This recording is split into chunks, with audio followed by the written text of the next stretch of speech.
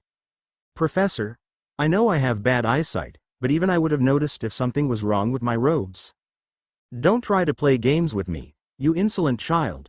Your robes are pink," Snape snapped.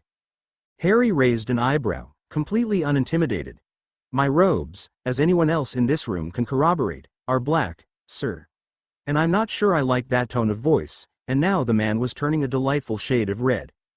The boy was getting really good at railing people up, and it wasn't even hard.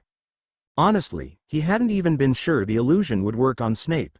While he was far from being a legilimency master, Harry could still perceive Snape's rather powerful mental defenses, and those with strong mental defenses were more difficult to place under an illusion.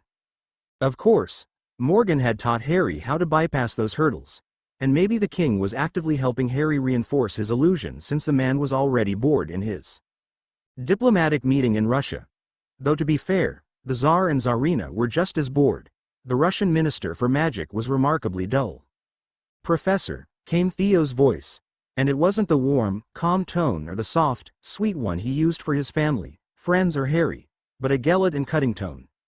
Differently from Malfoy, who mostly depended on his father's power as insurance to be on top of the food chain in Slytherin, Theo could be genuinely unnerving. Having his brothers and his cousins' backing was only a bonus by that point. "I will only speak for myself, but I'm sure my other classmates can all verify the fact that Harry's robes are black." His eyes swept around the room, his fellow Slytherin nodding along. "Seriously, Mr. Knott? You?" A knock on the door interrupted whatever the professor was about to say. To everyone's surprise, Hogwarts astronomy professor poked her head inside the classroom. "Aurorel, what are you doing here?" "Oh, Severus, I'm sorry for interrupting your class," she said, walking up to the man. In her hands she held an old book. "I found the book I told you about and thought I should hand it to you immediately, since I will be out of the school for a couple of days," handing it over. She asked then, "I heard some screaming when I was coming. Is everything all right?" As the only other professor who came out of Slytherin, Snape had a grudging respect for Sinistra. He answered, "As you can see, it's simply Potter making a mockery of the school uniform once again." He hadn't liked that Dumbledore ruled in favor of Harry wearing platform shoes, but there was nothing he could do about it. The dark-skinned woman hadn't been a fan of the decision and then turned to Harry but blinked in surprise when she was nothing amiss with his uniform. "I don't understand, what am I supposed to be seeing?" Snape turned to her in shock. "His robes are pink.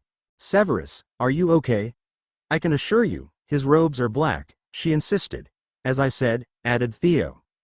"No, it is," Snape was about to insist, but when his eyes landed again on Harry, they were black. Reeling back, his composure slipped for a moment as his eyes widened in disbelief. Red-faced in shame, the potions master managed to finish his lesson. His temperament was worse than usual, but Harry was too preoccupied feeling smug for outsmarting the usually sharp head of house. It was as they were leaving that Harry decided on one last you for the day. Holding back a grin and setting his face into an impeccable deadpan, Harry called out to Snape.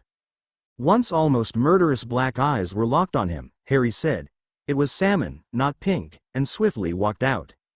He didn't stay to hear Snape's furious roar. What